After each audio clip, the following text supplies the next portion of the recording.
Hello বন্ধুরা, আজ হচ্ছে দীঘায় আসার দ্বিতীয় নম্বর দিন। তো ভাই সকাল সকাল উঠে পড়েছি, যেহেতু ভাই অনলি ভাই 10টা বাজে। তো যেহেতু ভাই সকাল 6টার সময় উঠে থাকি, যেহেতু বুঝতেই পারছো দীঘাতে এসেছি, তো একটু লেট হয়ে গেলে উঠতে। তো ভাই উঠার পর যে গা ধুয়ে ফ্রেশ হয়ে বেরিয়ে পড়লাম বাইরে কিছু খাওয়া দাওয়া করার জন্য। তারপর চলে এলাম দাদা বৌদির দোকানে, দেখতেই পাচ্ছো কচুরি খাওয়ার জন্য। তো প্রথমত এক প্লেট কচুরি নিয়েছিলাম, তো খাওয়া দাওয়া করছিলাম, তো ওটাই ভালো লাগছিলো। তো এক প্লেট কচুরি তো ভাই বুঝতে পারছো হলো না, তো আবার এক প্লেট আমি কচুরি ভাই অর্ডার করলাম আর খেলাম। তারপর আমাদের খাওয়া দাওয়া ভাই হয়ে গেল। আর হয়ে যাওয়ার পর আমি আর সাগর ভাই বেরিয়ে পড়লাম যেহেতু ঘোরার জন্য। তো ফাইনালি টোটো করলাম আর টোটো করে বেরিয়ে পড়লাম ঘোরার জন্য। আর দেখতে পাচ্ছি এখানে খুব সুন্দর একটা মন্দির আছে, যেটা ভাই জগন্নাথ ধাম, মানে শুনেছি নাকি আমাদের দিদিভাই বানিয়েছে। তো যাই হোক, দেখাবো, খুবই ভালো লাগলো। তবে যেহেতু আমরা দেখতেই পাচ্ছি ওল্ড দীঘার ওপর দিয়ে গেছিলাম, আর আমরা এখন যাচ্ছি মোহনাতে। যেহেতু বুঝতেই পারছো ভাই মোহনা খুব বিশাল একটা জায়গা, যেহেতু ভাই মানে দীঘাতেই।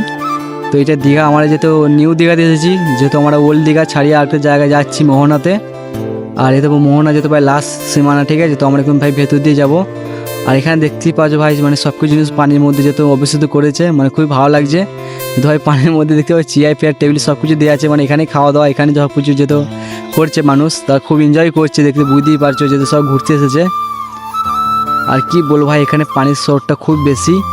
আর এই জায়গাটা খুব স্পেশাল একটা জায়গা, যে এখানটা মানুষ মানে ভিডিও করে, বুঝতেই পারছো। তো এই জায়গাটা দেখার জন্য যেহেতু আসলাম আমি সাগর ভাই।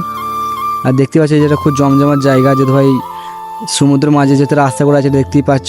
তো ভাই রাস্তার সামনে তো ভাই কেউ যাচ্ছে না, যেহেতু ভাই মধ্যেখানে সব যেহেতু ভাই ভিড় লাগিয়ে বসে আছে, সব ফটো মানে সব তুলতেই ব্যস্ত ছিল, দেখতেই পারছো।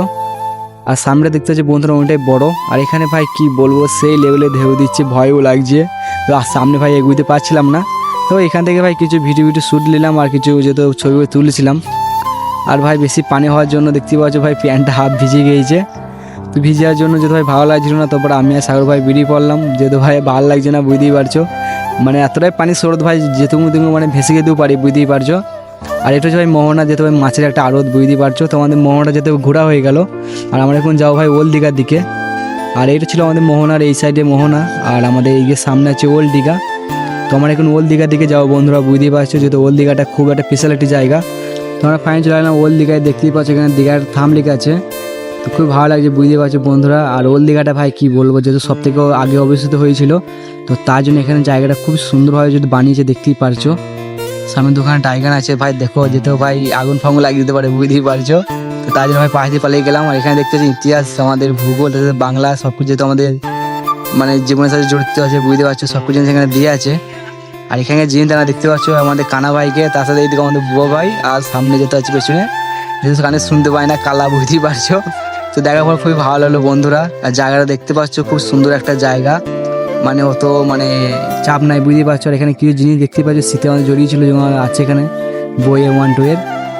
আর এখানে দেখতে পাচ্ছ খেলার জন্য একটা ভাই দাবা ছিল, যেটা ভাই কি বলবো মানে দেখলাম খুব ভালো লাগলো। এখানে অনেক কিছু জিনিস ভাই মানে ওল্ড দীঘায় যেটা তৈরি করেছে। আর এইটা জিনিসটা দেখার জন্য ভাই এখানে এসেছিলাম, বুঝতেই পারছো, আই লাভ দীঘা, যেটা ভাই আমাদের এখানে ভীমকে যত লাগানো আছে, দেখতেই পাচ্ছ। আর ওল্ড দীঘার মানে ভিউটা দেখতে পাচ্ছি বন্ধুরা, খুব ভালো একটা যেহেতু জায়গা। আর বন্ধুরা যেহেতু ভাই বুঝতেই পারছো আমি আরও ভিডিও করেছি, বাট ছাড়তে পারছি না। তো যেহেতু ভাই ওল্ড দীঘার ভিডিওগুলো যেহেতু করে তোমাদের দেখাইছি, আর এখন আমার অনেক করা যেহেতু জায়গায় ঘুরেছি সেগুলো ছাড়া হয়নি, তো সেগুলো নিয়ে সেটা ভিডিও তোমাদের দেখাবো। আর দেখতে পাচ্ছ ওল্ড দীঘায় ভাই এখানে গা দেওয়া হয় না, গা দেওয়া একদমই মানা করে দিয়েছে। তো বন্ধুরা তোমাদের নেক্সট ভিডিও সব কিছু দেখাইছি ভালো করে, ঠিক আছে। তো এই ভিডিওটা এখানে শেষ করছি, বাই।